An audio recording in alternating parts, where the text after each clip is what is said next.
अब हम बात करेंगे classification of first order of partial differential equation की। अब देखिए, जो हमने पिछले वीडियो में हम देख चुके हैं कि फर्स्ट ऑर्डर का डिफरेंशियल इक्वेशन क्या होता है। पार्शियल डिफरेंशियल इक्वेशन में हम देख चुके थे दो टाइप। तो हम जो हमने देखे थे हमने, एक होता है लीनियर और एक होता है non linear partial differential equation, ठीक है। बट हम यहाँ पे लीनियर वाला और नॉन लीनियर वाला तो रहेगा ही, बट नॉन लीनियर के भी कुछ केसेस के लिए हम कुछ पर्टिकुलर केसेस बनाने वाले हैं। तो इस तरीके से हम यहाँ पे और क्लासीफाई करने वाले हैं, कुछ और कैटेगरीज देखने वाले हैं। तो classification of first order partial differential equation में क्लासिफिकेशन देखने से पहले हम ये देख लेते हैं कुछ नोटेशंस, ताकि आपका जो पार्शियल डिफरेंशियल इक्वेशन लिख रहे हैं आप उसको लिखना थोड़ा इजी हो जाए। तो देखिए, जब भी आप z अगर डिपेंडेंट वेरिएबल ले रहे हैं, x और y जो है वो इंडिपेंडेंट वेरिएबल हैं, तो देखिए कैसे कैसे डिफरेंशिएशन बन सकते हैं। एक बनेगा del z upon del x, एक बनेगा डेल z अपॉन में डेल y।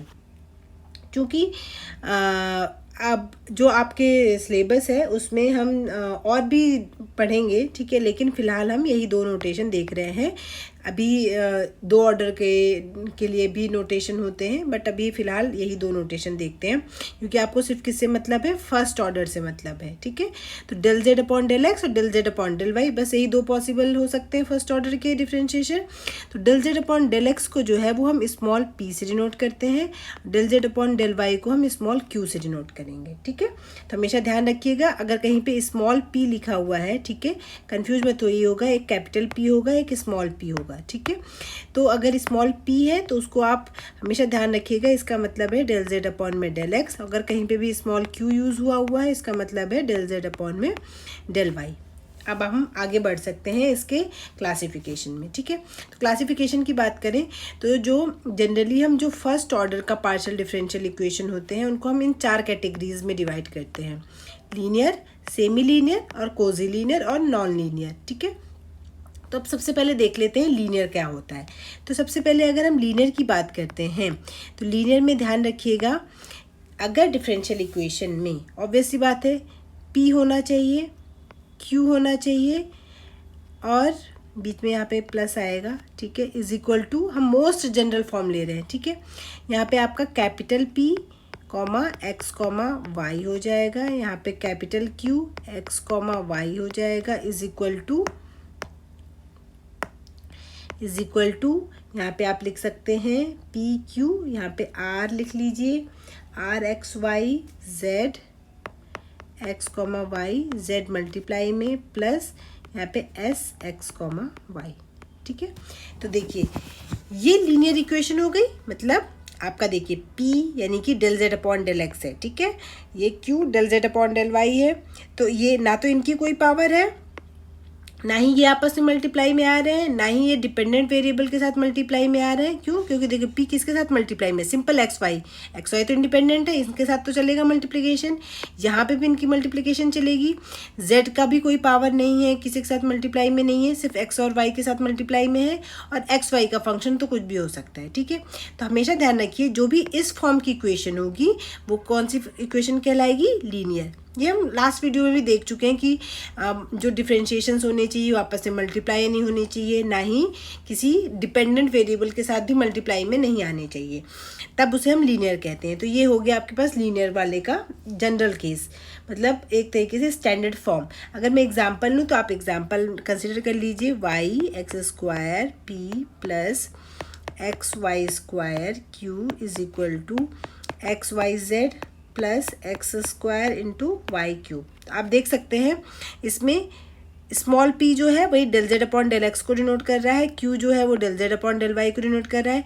तो यानी कि आपका ना तो p की पावर आ रहा है, ना q की पावर आ रहा है, और ना ही p और q आपस में मल्टीप्लाई में आ रहे हैं, और ना ही z के साथ मल्टीप्लाई में p आ रहा है, ना ही z के साथ मल्टीप्लाई में q आ रहा है, और ना ही z की पावर आ रही है। तो इनमें से कुछ भी नहीं आ रहा है, और आप इसे कंपेयर करेंगे तो सेम टू सेम ये इसी के ही तरह लग रहा है।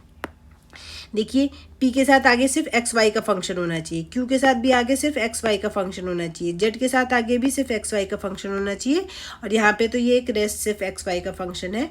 तो ये हो गया आपके पास लीनियर फॉर्म। नेक्स्ट बात कर लेते हैं हम जिसे हम कहते हैं सेमी लीनियर। सेमी लीनियर क्या होता है? Semi linear partial differential equation की जो जनरल फॉर्म होती है, स्टैंडर्ड फॉर्म होती है, वो हो गई p x y into p plus q x y into, यहाँ पे आप लिख सकते हैं q is equal to r x y z, is equal to r x y z. ठीक है, तो इसे हम कहते हैं सेमी लीनियर। सेमी लीनियर का क्या मतलब हुआ? ना तो p की पावर है, ना तो q की पावर है, और ना ही आपस में p और q भी मल्टीप्लाई में नहीं है, लेकिन z की पावर आप आएगा तो चलेगा। ठीक है, z किसी के साथ, z p और q के साथ मल्टीप्लाई में नहीं होना चाहिए, पर z की पावर होगी। एग्जाम्पल देख लेते हैं simple, x y p plus x square y into q is equal to x square y square z square. देखिए पी और क्यू आपस में मल्टीप्लाई में नहीं है, पी और क्यू की कोई पावर नहीं है, लेकिन जेड की पावर अगर आ रही है तो वो सेमी लीनियर वाली फॉर्म में हो जाएगा। ओके, नेक्स्ट है आपका कोजी लीनियर। कोजी लीनियर की स्टैंडर्ड फॉर्म क्या होती है? कोजी लीनियर में क्या होता है आपका p x y z into p plus q x y z into q is equal to r x y z. Okay, तो आप इसमें देख सकते हैं यहाँ पे P और Q की पावर तो नहीं आएगी, ना ही आपस में मल्टीप्लाई में आएंगे, लेकिन P जो है वो Z या Z की पावर के साथ मल्टीप्लाई में आ सकता है। ठीक है, डिपेंडेंट वेरिएबल के साथ Q और P जो है आपस में अगर मल्टीप्लाई में आ रहे हैं तो वो कोजी लीनियर की फॉर्म में हो गया। ठीक है, जैसे कि यहाँ पे जो एग्जाम्पल ले लेते हैं, आप देखिए x square z into p plus y square z into q is equal to x into Y.